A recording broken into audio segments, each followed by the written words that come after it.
supporting Jibberish. I'm Stu Booth. I'm Jack Luffman. I still can't get that left and right. It's not like we've been doing it for over 2 years. Yeah, I'm tired of being boring people with why I keep getting it wrong. But yes, a bit of a strange one now because there's no Premiership action. We are back to boring international football, which we do have a bit of an issue with this, and we'll. Well, I think we both discussed this off air, so we'll have a chat about international football in a second. A little look at transfers, gossips, what's going on at the moment. Spurs are early in there, which is never a really good sign for Spurs.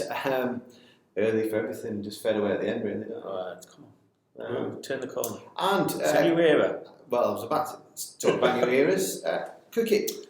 Yeah. New era, good start, 7 result. We'll talk about that in more detail. I've got nothing to say about it. Have you not? Right. What we'll do is we'll start with Sporting Week.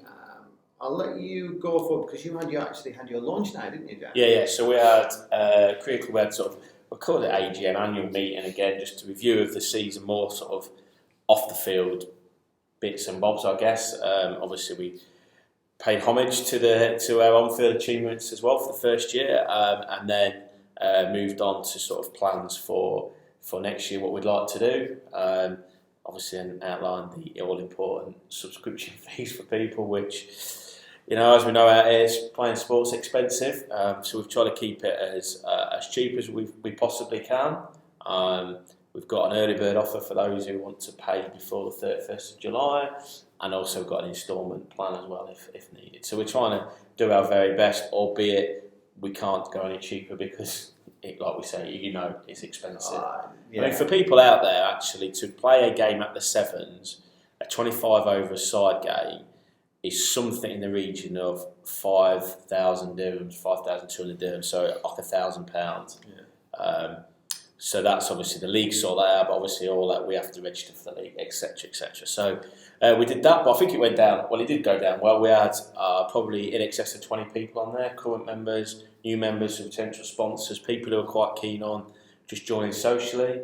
People are quite keen on setting up another sport for us and winning another sport. So you better not venture into the football world with All Stars already in there dominating everything. Well, you never know. You know, All Stars, need a challenge. You know, we never know. I might bring a few superstars over. No, not for. I don't think football is us. I think probably netball is the most likely to begin with, and then I think probably some touch rugby social in January, which I think we've both played in. Is actually good fun, isn't it? So, but yeah, they're all plans for the future. So it went well. We've not quite got it over the line yet, but we've got a new kit partner. We're going to have a new kit partnership with local firm OG Classics, who were also going to do a little bit of stuff with us on the podcast. So, leading into that, two things. Firstly, I've got you some socks, mate. Oh, now these are all the rage in Dubai at the moment on the golf course and around about. So there's some socks for you there. Thank you very much. They're very good. Give Will some reviews when he's done it. So OG Classics, named after his 2 children at OG, I believe. Oh, it's not football related. That's not an own goal, no. It is after his 2 children, which is nice. Golf, isn't it? Nice little so they're going to do our kit this year, and we're eventually going to have. You can't beat 2 socks. I love them. No, not those pairs. I just love new socks. It's like at Christmas. I'm just going to digress a little bit here. People whinge about getting new socks and pants and that. I'm all over it. Listen, if it wasn't for Christmas and birthdays, I would never buy myself. Correct. So talk about birthdays. Coming up this week. We'll move on to that in a bit. I thought that's what the issue is. Is it clashing with the international? This what the socks are for. I mean, you wear them You tomorrow. thought that through. You could have just gone, Stuart, bought you some socks for you. Nah, come on. You know that I'm getting them for free, so I'm not that tight. Anyway, so socks and pants all the rage. Maybe OG can do some pants for us as well. I don't know. So we're going to do some. I've lost my train of thought there. Yeah. So Wanderers are going to go to OG Classics. We're just finalising their designs, and then we'll sign a partnership. That will be a 2-year partnership, which the advantage is it's local, and also it'll be an online shop. So anybody in the world could buy Wanderers. You can have merch. Merch, mate. And he's already done he's doing our tour polo shirts for us as well. So that's really good. But on the back of that, I was going to say polo shirts, everything just lights up. Well, so on the back of that, we had a challenge. So obviously you beat me in the first challenge. Yes. Then my second challenge, or my challenge, is going to be a golf one. But unfortunately, two things happened. Two things happened. One, the golf course in question were just rude, quite frankly. I'm not going to call them out, but it's the one that the former president of the United States. Any publicity is good publicity, some people say. So, that was just a bit rude. So we'll think of another way today, but we definitely will do that. And then, of course, you sort of went lame, basically. To be fair, if you were a horse, you probably wouldn't be sat here doing a podcast now, would you? If it was a horse, I probably got shot about 10 years ago. Yeah, you'd have been in the same place as Barrichello, I think. So we put it off. I'm just checking the final results. God.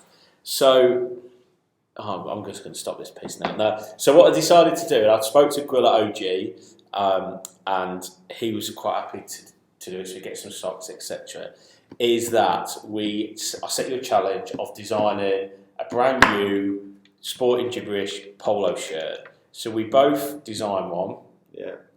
I took it seriously. Oh, I did take it seriously. I just went left field.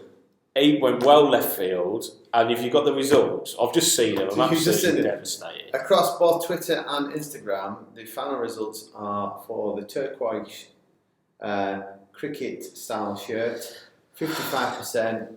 The blue grey boring shirt, 45%. Therefore, winner is Booth in the challenge, which I bet a lot of people didn't think this would come from me.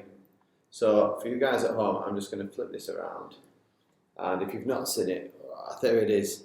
So there's a stick man with a big cricket bat on the back. It says, having a big bat matters, SJ. That was a stroke of genius. So, and it would have been even worse. Did you see what Matt put on the message last night? Yeah. He accidentally voted for your shirt by accident. And we kept this anonymous. We didn't let anybody know whose was whose. I took ages, man, on like colouring it in on. You want to see how long it took me to colour it in an iPad? Keeping in the lines is impossible. Well, then don't zoom in on mine, for goodness sake. So anyway, you was. So maybe, Grill, if you're listening, OG, we'll put the winners on. Maybe he'll make it for us.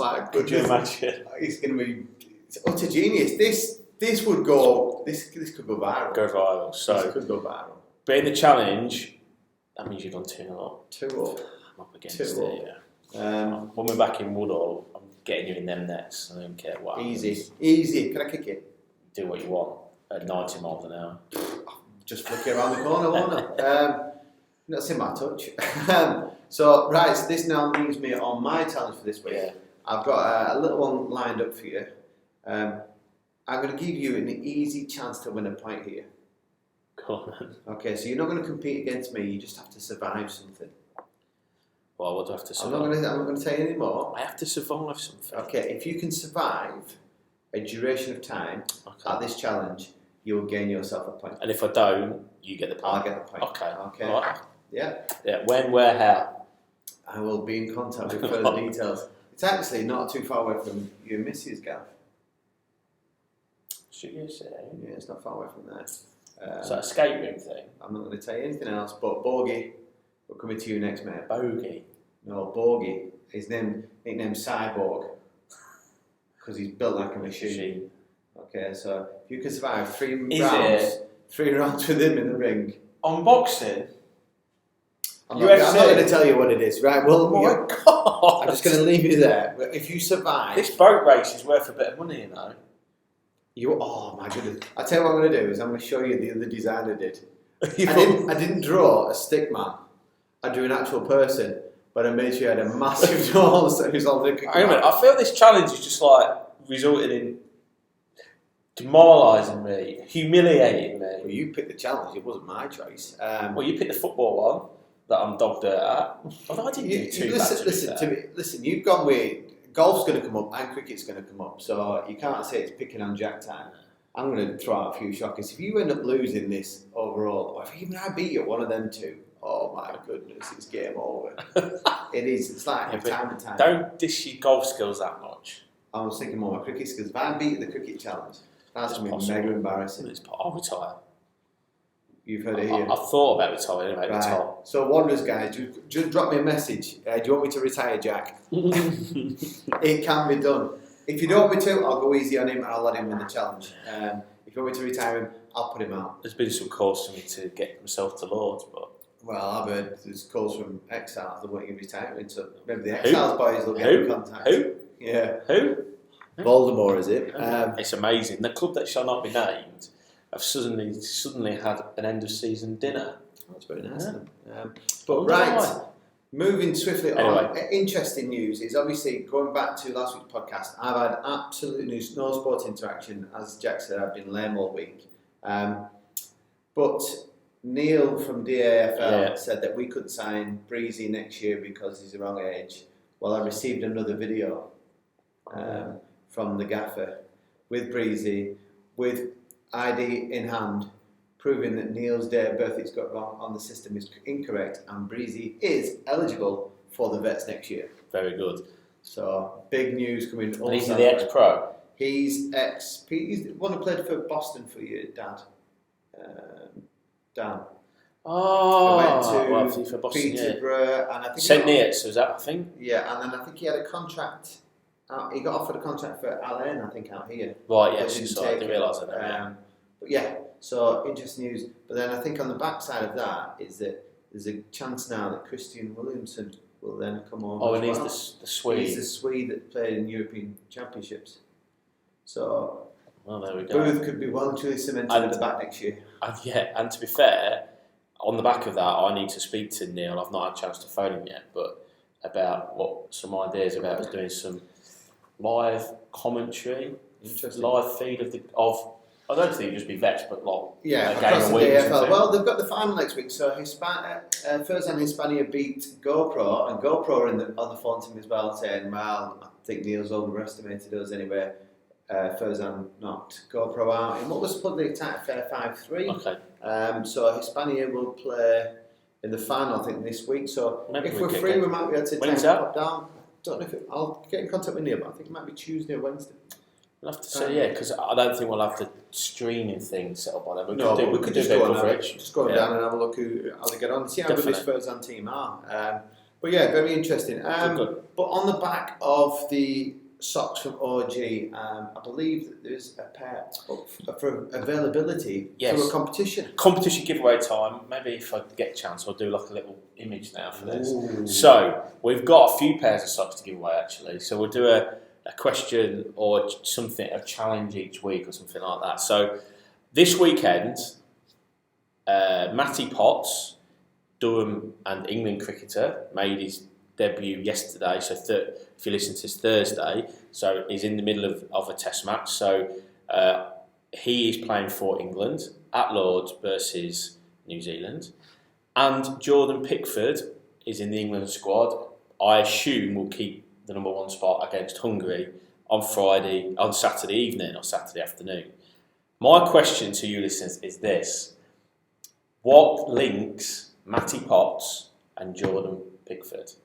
The first people to send the correct answer via our Instagram page into the direct messages will win a pair of OG socks. Don't matter where you are in the world, we'll get them to you. So if you're in England, we're both coming back, we'll get them to you, we'll post them when we're back. If you're in Australia, I'll post them. I can't guarantee they'll get there, but I'll send proof that they're there. Where else do we have listeners? New York, I think. Oh yeah, all random places. Definitely ones in California. Yeah. So anyway, that's the question. What links England's cricket's Matty Potts and England goalkeeper Jordan Pickford? It's a hard one. It doesn't start easy, does our Jack? No. Right. Well, you can set the question or challenge next week. Okay, right. I'll have a look. Right. So they don't need to answer through Instagram. It's not a problem. Right. Keep it on the topic of cricket. Yeah. New start, new regime, new captain. Same end result. Yeah, we can only say that probably Ben Stokes had what an England captain, the experience of an England captain in one day. So the highs of having New Zealand, I think 45 for 7, and eventually bowling them out for 132, and being 59 for no wicket. The low of then losing 8 wickets for 5 runs, or 5 runs for 8 wickets, whichever way round. So they're now, as we go into day 2, they're about 16 runs behind with 8 wickets, 7 wickets down, I think, folks, and abroad at the crease. So, and all too familiar England batting claps. On top of that, an injury to poor old Jack Leach. Did you see that? I have not seen it. So in the 6th over, he chased one down to third man, flicked it back, and ended up rolling and landing on his neck. Concussion. So poor old Jack Leach, who can't seem to get a break, carried all. It was his first test in England since 2019. And suffered with Crohn's disease, was really ill in South Africa on tour. So he's had a proper wretched kind of up and down career of England. Given first chance with the in the side spinner. So he's now been ruled out of the Test match, but under new protocol, you can bring in a concussion replacement. Okay. It's got to be like for like, so he can't replace with a batsman, he can't replace it with a fast bowler. Yeah. So young Matty Parkinson, if you remember, I said potentially could have been in the side doing really well at Lancashire, hot-footed it down the M6 and the M1, and he's at Lords and will make his debut at some point today with the bat. Good luck. Yeah, so, yes, what a day for England captain Ben Stokes. Ultimately, it's the same old thing. He brought Broad and Anderson back in, they did the damage early on. Young Potts had a really good debut, bowled 3 wickets, took 2 catches. England's bowling is not really a problem. I know that in the winter in Australia or in those kind of conditions it does, and I think it still would be found wanting. But they didn't help themselves by not playing Broad and Anderson, blah blah blah, without the express pace of Stone or Archer. But the bowling in general is absolutely fine.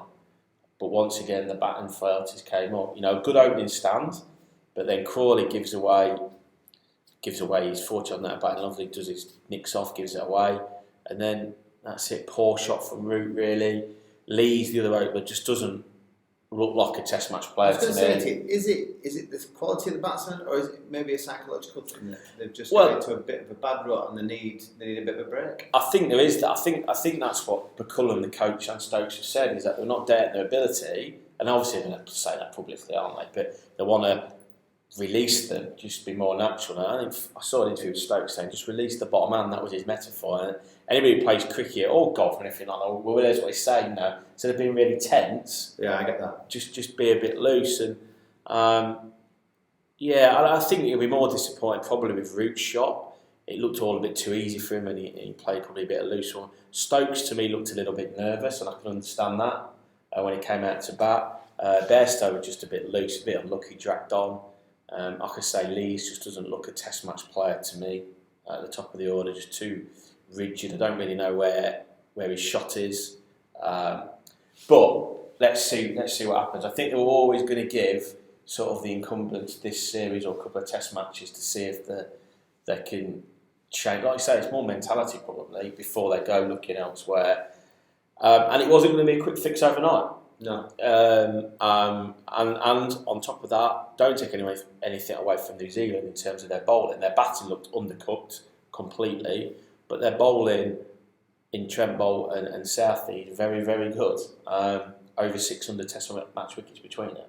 So it's not like you're playing against novices, and they smelt a bit of blood and took it. So don't take it. And they are the number 1 Test side, or they're the current reigning ICC Test champions as well. So again, it's not like you're playing ICC friendly champions.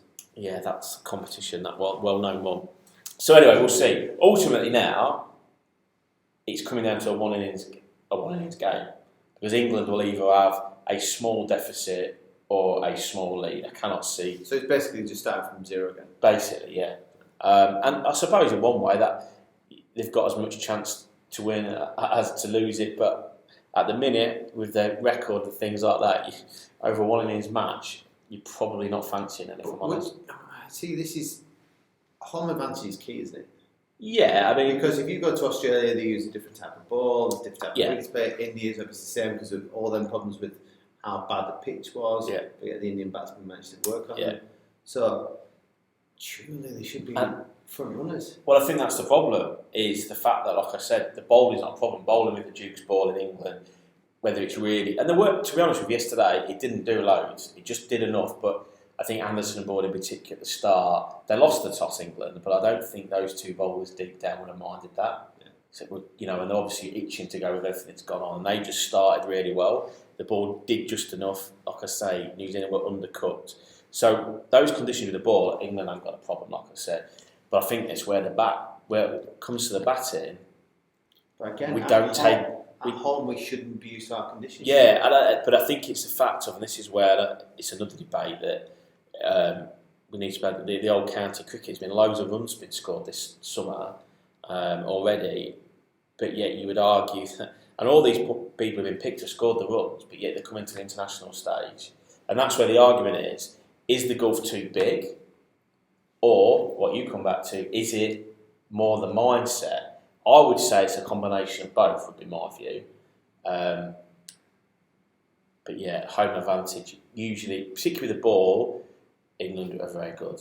If they can just find a more solid or consistent, actually not so consistent top three, and then Root and Stokes, and then Bairstow's got the nod in between them at the minute, which I think is fair enough, can find again some rhythm, then actually we look a decent enough side, but it's that top three that worries me.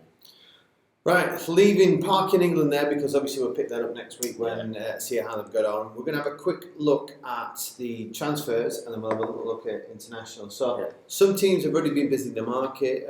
City got the Brazilian lad and a Norwegian lad called Haaland or something. Yeah, I don't know. It looks half decent. Yeah, it looks a big donkey if you ask me. So they've got I'll be honest, I didn't realise what a beast he looks, actually. He's a big lad, but then that Alvarez has been bagging goals left, right and centre as well. So they've gone from not potentially having a striker number 9 for the last 2 seasons, then to potentially, or a season and a half with Aguero's injuries, to now potentially having 2 lads that are on fire and invested for the future. That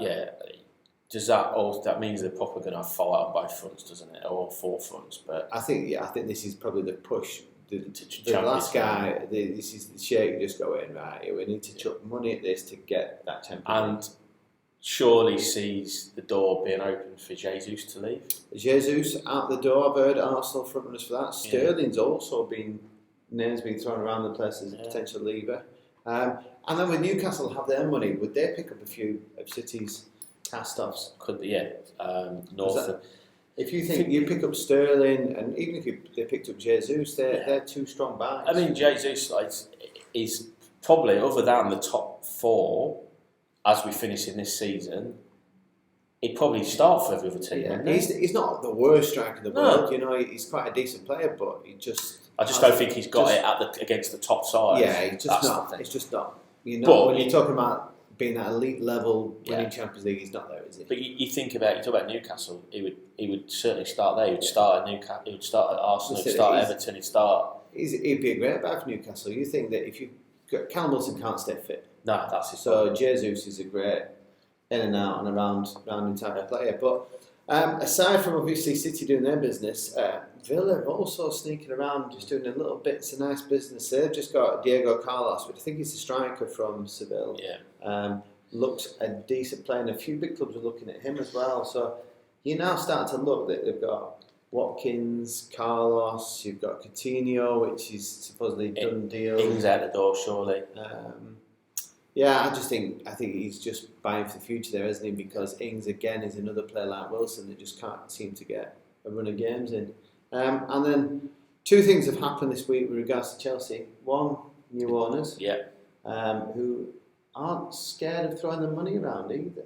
No, I just don't know if they'll have as much money as what Chelsea fans have been used to having. Possibly not, but I don't think they're scared of throwing a bit because they're American. Yes.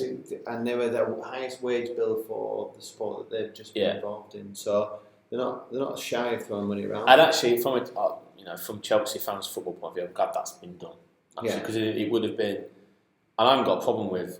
I think we said before with you buying this, buying that. That's irrelevant because we'd all love some. Your club to have lots of money, but for the club to have potentially gone out of business or whatever it might have happened wouldn't have been right. I think. No, and then the other news that's coming out of Chelsea is Antonio Rudiger. We knew he was going, we just didn't know where he was going to. I thought he might have gone back to Germany, but he's headed to Spain, and he's just signed a deal with Real Madrid, which is unbelievable sign for Real Madrid. Yeah. Because, we didn't put him in our team last week, and I saw somebody else put him in there, and I was like, I missed him out, and I did think every time he played against Liverpool, I thought he had a great game. He kept I just think I said before that I'm not saying he didn't play well.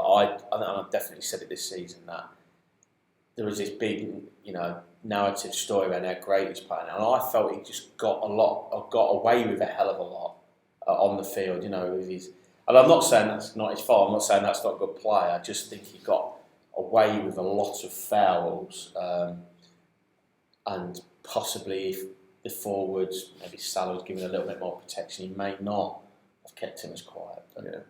Right, a couple of things that are floating around the transfer market today.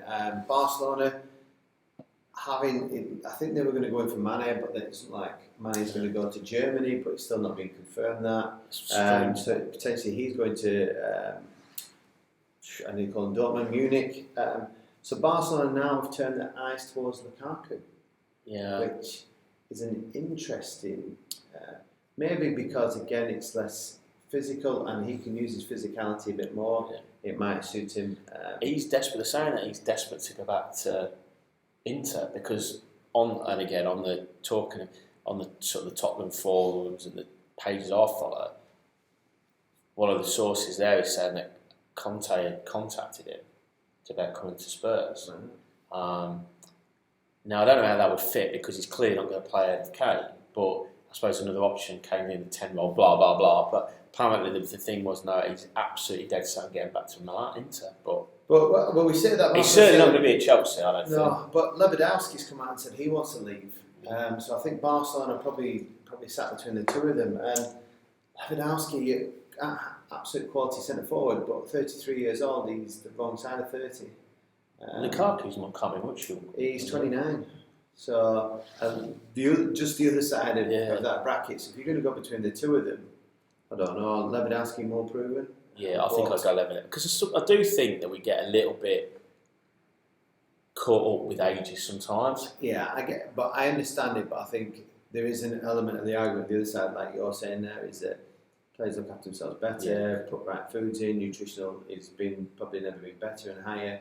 And a lot of the professional players now do not get involved in getting smashed like they probably used to do a long time ago. Interesting one. So there's two players I want to talk about right now. First one, Gareth Bale. Yeah. Bring him back?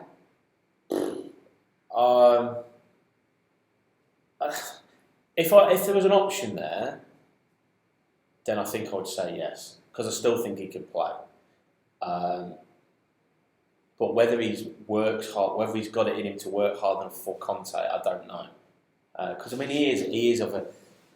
What's he? 34, isn't he? I think. So ability. Well, I just don't think that when Mourinho had him, a year ago now, I don't think he played him enough. Okay, so is that yes or no? Yeah. Okay. Yes. Okay. Right. So I asked another Spurs fan that they said no. Okay. Eriksen. Yes. I'd have with Perisic. I'd have all three on a free, and then go spend some big money on. Well, that was the other guy we've not mentioned yet. Is Perisic. So Perisic is signed. You've got him done and dusted on a freebie. Good signing. Yeah, I think a good signing. Yeah. Looking at his and stats don't tell anything. Looking at his stats from the last 2 years, very good. I hadn't realised actually that Conte had sort of turned him into a left wing back before he left. So whether he'll play there, whether that's his thing, but he can play a number of positions. I think the important thing about him is his quality of delivery class, which is what we lack. So you bring Perisic in, you keep Son left wing, you put Perisic as left wing back. Yeah. Does that mean Reguilon's out, Sessegnon is I would say that Reggie will go, and Sessegnon and Perisic will be the two there. See, do you not feel that Perisic is, again, a very ageing player, and playing wing back again in Italy is different to playing wing back in a Premiership game where it's much more up and down, faster pace, much more physical. Poor Sessegnon, are you not stumping his growth? Well, I wonder whether it's almost like Perisic might be playing in the Champions League and Sessegnon in the Premier League.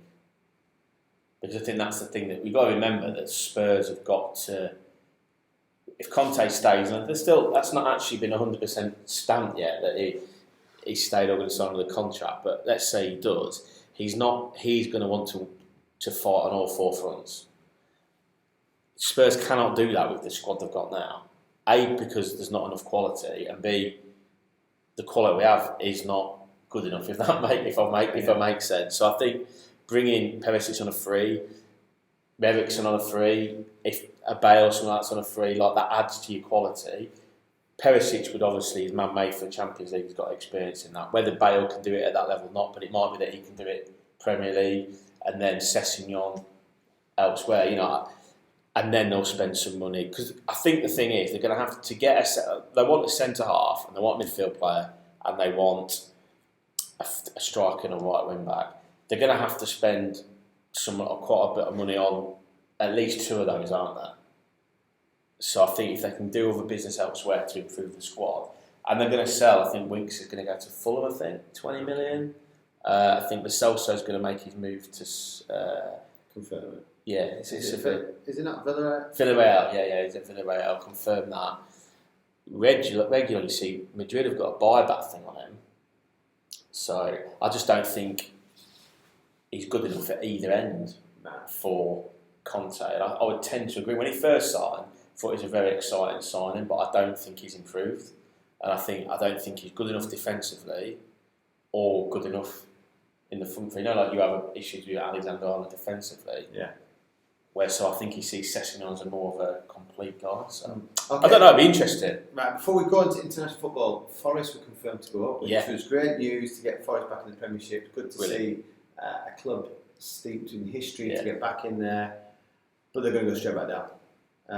I think the best couple of players are on loan. So Garner, midfielder who came from United, had a decent game the other night.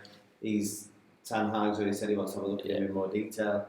The right-sided player, he's Middlesbrough. So they've got to invest Forest if they've got any thought. There is nothing, and I discussed this with Jack off air, was that when Brentford came up through the playoffs, Tony was on fire, Bueno was something about him, and you just felt that the back line was kind of not bad either. They had a few decent players. He's a bit of a donkey, but he's experienced. And my worry is that Forest didn't show me anything in that final. And to be fair, if you're a Huddersfield fan, you've been robbed of two penalties. Oh, two blatant penalties.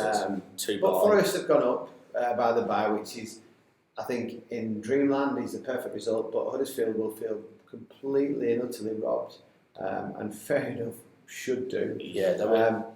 But I've got a feeling they're going to be yo-yos. I don't disagree with you. I think, by all accounts, obviously we don't watch a lot of Championship football. I don't think either side are probably at the best, which is often the case, isn't it? I think that I agree with you. There's nothing in that Forest performance that sort of said, "Oh, they try and play that." To me, and this is not a criticism by any stretch, they look like they've set up to just win games 1-0 or whatever, and that's obviously what he had to do back when he said when they were bottom of the league when he took over, and the first aim was get above the dotted line, apparently one of the players said, and then they've just gone on and won games, and were probably a little bit unfortunate not to get up automatic in the end. So, but you're dead right. I think they might struggle. The only thing I would say is, and I don't know about the financial situation, have they got any money? What kind of money have they got? I wonder whether the fact that you said steeped in history, they're a proper football club, whether that might attract some Premiership journeymen. We talked in the office the other day, didn't we? I'm not saying something like a James Milner. Can they, if he was to be released, can they attract him? It's probably more likely to go to Leeds, but can they attract that sort of player? Even like something like a Harry Winks we've just been talking about, where he's got Premiership experience and he's a steady Premiership, in Milner's case, more than steady, but they're going to need 4, 5, 6 of them, aren't they? I think so, because when I watched him the other day, I know he played him left wing, but he plays up front. I can't remember what his name is. The big forward. Yeah, black fella. Yeah. He was lightning fast. He pushed one ball past and he just absolutely destroyed the defender. But he was just out of the game, and they kind of like into the centre forward. He tried to hold up, and it was almost like a late midfield running to get in. But the centre forward's never going to be able to hold up that long. And I think that Brennan Johnson, he's obviously scored a lot of goals, and he was a guy who Jez had on loan at Lincoln last season, and he's done really well. He had a really poor game, I thought, but like I said, I think he looked a bit isolated. He's certainly somebody that they need to try and get him free, don't they? So I think they've got a little bit of quality there, but yeah, you fear for them, without a doubt. Right, so international weekend. To be fair, your favourite time of the year. It's just a waste of time, and I think our issue, we both agree with this. We'll just quickly look at the games there. So England have been put in a group with Hungary. I'm not sure how they managed to get themselves into that. And group. It's behind closed doors, that game. They've done all right in championships, but they've still never progressed. They had a couple of good performances in the Euros last year.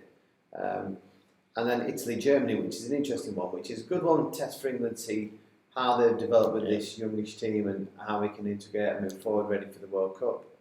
But they've just come off the back of a Premiership season.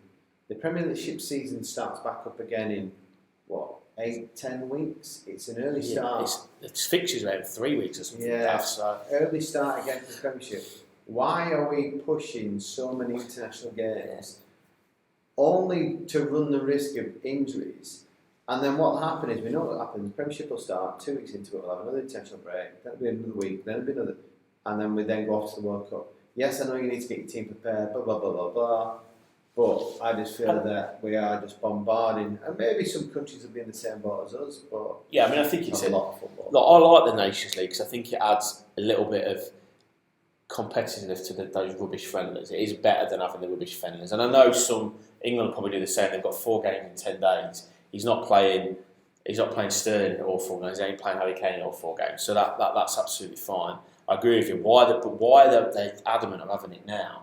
Surely, I don't know if there is a good time to have it, admittedly, between now and the World Cup. And you've got to have some time to get your squad together and play some games. But it just seems a bit ridiculous. And like I say, and not just for England, from our fans' point of view, but what about from a global perspective when they're trying to sell this World Cup the first time ever in the Middle East, etc. There's obviously some criticism surrounding that anyway, as we all know. They're running the risk of potentially not having some of the best players there through injury. Imagine a World Cup where, because of injury, you've got no Messi, Ronaldo, I don't know, Kane. It's Germany. A Spurs player would have to get in there somehow. Son, all those people, because they're playing so much football that. They fall lame or whatever. Interestingly, though, is it not the qualifier for UAE? Have they played? Oh, it's tonight, is it? It's not sure. Or it might be the weekend. I did see it.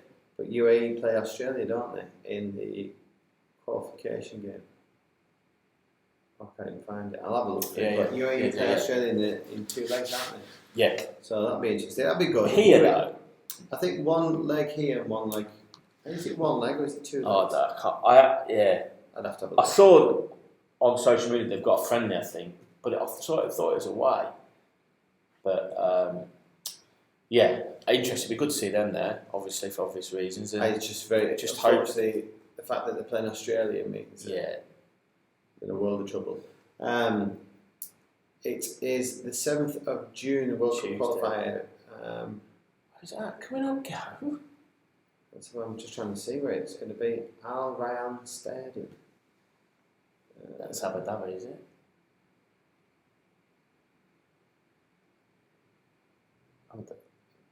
Oh, is it in Qatar? They're playing it in Qatar. Playing it on the World Cup checks. Wow. So maybe that's what I've seen. Maybe they're playing Qatar to friendlies this weekend or something. Yeah, well, good luck, UAE. Go on, the UAE. The adopted home nation. Go on. Knock out the Socceroos. Yeah. But before we disappear and we go off, do I need to get you to do a parkour first before this challenge and make sure we do some health checks and maybe sign a disclosure form? We'll be on. Definitely. Yeah. So you need to be more worried about tomorrow. It's your birthday. Can we just confirm on here that disclosure that you cannot? Well, you're not going to come back and sue me from the dead, but that Shell can't sue me if you die in this next challenge. I'd just like to say that I'll give all my cricket bats. Rory, you can have them. That's will and testament. But end of the day, Jack.